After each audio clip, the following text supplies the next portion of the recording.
Ой дәвамында зоналарда 900-гә якын бала үз осталыкларын күрсәтте. Зона турында җиңү яулаган иң-иңнәр Зифа Басырова исемендәге мәдәният йортында гала концертта катнашу хокукы алды. Концерт 2 яшь категориясендә узды. Biz Михайлов орта мәктәбеннән килдек.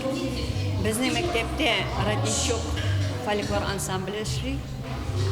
Инде берничә ел без бу конкурста ел саен катнашабыз. Теләп катнашабыз. Ел буе әзерләнәбез, көтеп алабыз. Бу конкурс бик кирәкле конкурс. Минем кызым Лейсән балалар бакчасына йөри. Мәктәпкә әзерлек төркеменә Лилия Рафисовналарны менә быел балачак төркем белән җырларга алып чыкты. Тәүге адымнарын аттылар. Шунда яшь бирләр конкурсында бик теләп катнаша, башка конкурсларда. Аларның тәрбияче апалары һәм музыкант Лилия Рафисовна бик теләп әзерли. Балалар сөенеп йөриләр.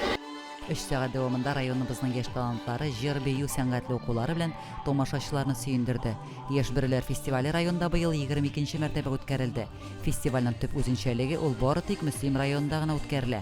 Фестивальдә 3 яшьтән алып 11 яшькә кадәр балалар катнаша ала. Бик матур фестиваль.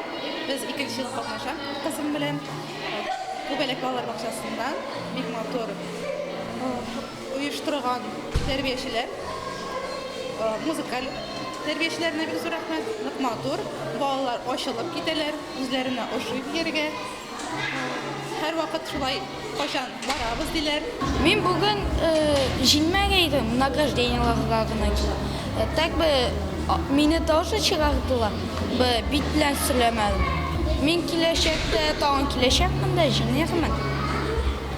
Бүген Йолдызлык фестивалендә уңышлы чыгышлары, җиңүләре белән сөендергән балаларның беренче адымнары сәхнәгә нәкъ менә яшь бирләр фестивале белән башланган иде. Залда балаларның уңышларына куанырга килгән әти-әниләр, әби-бабайлар да шактый булды. Бер генә бала да өенә буш кайтып китмәде. Төрле номинациядә җиңүчеләргә мактау грамоталары, истәлекле бүләкләр бирелде.